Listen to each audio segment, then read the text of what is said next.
வணக்கம். வாங்க, நம்ம எல்லாரும் சேர்ந்து ஒரு டைம் டிராவல் பண்ணலாம். எங்க தெரியுமா?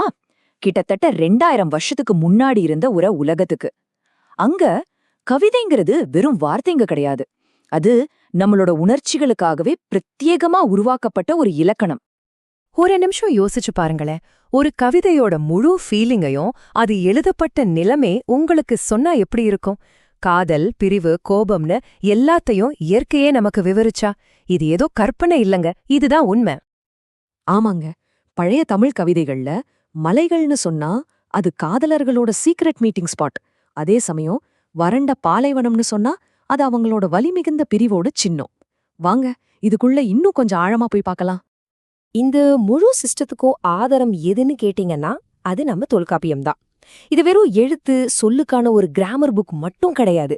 இலக்கியம்னா எப்படி இருக்கணும், மனுஷனோட உணர்ச்சிகளை இயற்கையோட எப்படி கனெக்ட் பண்ணணும்னு ஒரு ரூல் புக்கே போட்டிருக்காங்க. ஒரு வாழ்க்கை வழிகாட்டினே சொல்லலாம். ஓகே, இந்த இலக்கிய உலகத்தை நம்ம சரியா புரிஞ்சுக்க முதல்ல இதோட 2 முக்கியமான பிரிவுகளை பத்தி தெரிஞ்சுக்கணும். ஒன்னு அகம், இன்னொன்னு புறம்.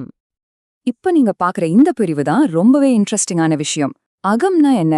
அது நம்மளோட பர்சனல் ஃபீலிங்ஸ், காதல், பிரிவு, கோபம்னு எல்லாமே. இதுல வர்ற கேரக்டர்ஸ்க்கு நிஜ பெயர்லாம் இருக்காது. வெறும் தலைவன் தலைவன்னு தான் சொல்லுவாங்க. ஆனா புறம் அப்படியே ஆப்போசிட். அது வீரம், போர், ஆட்சின்னு பப்ளிக் லைஃப பத்தி பேசும். இங்க நிஜமான ராஜாக்களோட பேரையே நம்ம பார்க்கலாம். சரி, இப்ப நம்மளோட முழு கவனமும் அக உலகத்துக்குள்ளதான்.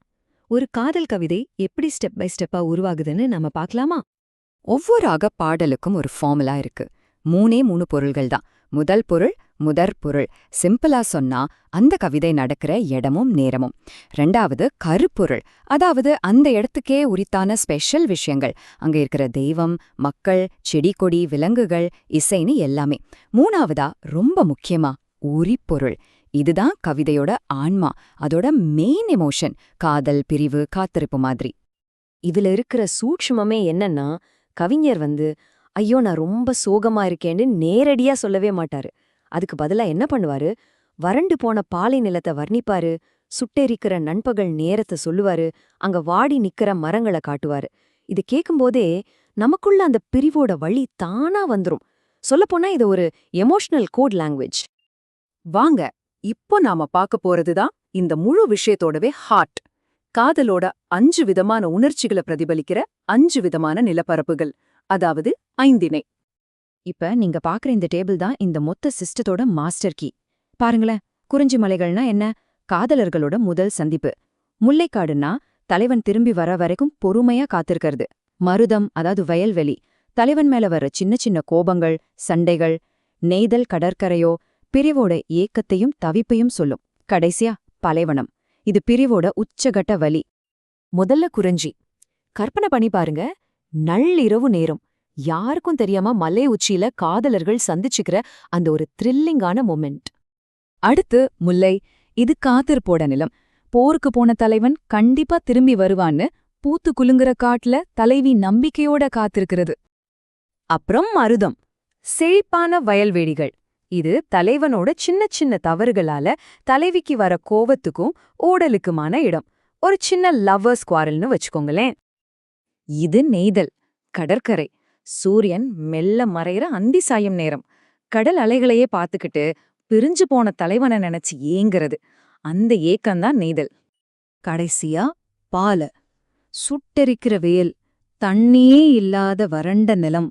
இது 2 விஷயத்துக்கு. ஒன்னு, காதலர்கள் பிரிஞ்சு தவிக்கிற வலி, இல்லன்னா வீட்டை விட்டு வெளியே ஓடிப்போற அந்த துணிச்சல். இந்த அகநானூற்று பாடல ஒரு நிமிஷம் கேளுங்களேன். வீட்டுக்குள்ள சும்மா விளையாடுறதுக்கே சோர்ந்து போயிடுவாளே என் பொண்ணு. அவ எப்படி இந்த கல்லும் முள்ளும் நிறைஞ்ச பாலைவனத்துல காதலனோட நடந்து போவா? இப்படி ஒரு அம்மா அழும்போது அந்த பாலை நிலத்தோட கொடுமையும் அந்த பிரிவோட வலியும் நம்ம மனசு அப்படியே உலுக்குது இல்லையா? ஓகே, அகத்தோட இந்த ஆழமான உணர்வுபூர்வமான உலகத்தை நாம பார்த்துட்டோம். இப்ப காயினோட அடுத்த பக்கம் புறம், அதாவது பப்ளிக் லைஃப பத்தி பார்க்கலாம். அகத்துக்கு எப்படி திணைகள் இருக்கோ அதே மாதிரி புறத்துக்கும் தனியா திணைகள் இருக்கு. இது போரோட ஒவ்வொரு ஸ்டேஜையும் விளக்குது. ஒரு சின்ன பசுக்கூட்டத்தை கவர்றதுல ஆரம்பிச்சு பெரிய சாம்ராஜ்யங்களுக்கு நடுவுல நடக்கிற போர் வரைக்கும் எல்லாமே. அது மட்டும் இல்ல, வெற்றியை கொண்டாடுறது, ஒரு ராஜாவோட கடமைகள் என்ன, வாழ்க்கையோட நிலையாமைங்க, ஒரு சமூகத்தோட எல்லா பொதுவான விஷயங்களையும் இது பேசுது. சரி, இப்போ இந்த அகம் புறம் இந்த 2 உலகத்தையும் ஒன்னா சேர்த்து இதோட பெரிய பிக்சர் என்னன்னு பார்க்கலாம் வாங்க. நம்ம இதுவரைக்கும் பார்த்த இந்த 5 அகம் புறம் இதெல்லாம் வெறும் கவிதை எழுதுறதுக்கான ரூல்ஸ் மட்டும் கிடையாதுங்க. இது ஒரு கம்ப்ளீட் உலகப் பார்வை. மனுஷனோட வாழ்க்கைங்கிறது என்ன? அது நம்மளோட பர்சனல் ஃபீலிங்ஸ்க்கும் சமூகத்துல நம்ம செய்ய வேண்டிய கடமைகளுக்கும் நடுவுல இருக்கிற ஒரு அழகான பேலன்ஸ். இதத்தான் இந்த சிஸ்டம் சொல்லுது. இன்னும் சிம்பிளா சொல்லணும்னா, நமக்கு வெளியில இருக்கிற இயற்கை, நமக்கு உள்ள இருக்கிற உணர்ச்சிகளோட ஒரு கண்ணாடி. அவ்வளவுதான். இதுதான் அந்த பார்வை. இப்போ கடைசியா ஒரு கேள்வி. இந்த ஆயிரக்கணக்கான வருஷம் பழைய பார்வைய நாம் இன்னைக்கு பயன்படுத்தினா எப்படி இருக்கும்? நீங்க தினமும் பார்க்கற மலை, கடல், வயல்வெளி இதெல்லாம் உங்களோட கதைய, உங்களோட உணர்ச்சிகளை பத்தி என்ன சொல்ல முயற்சி பண்ணோன்னு எப்பவாவது யோசிச்சு பார்த்திருக்கீங்களா?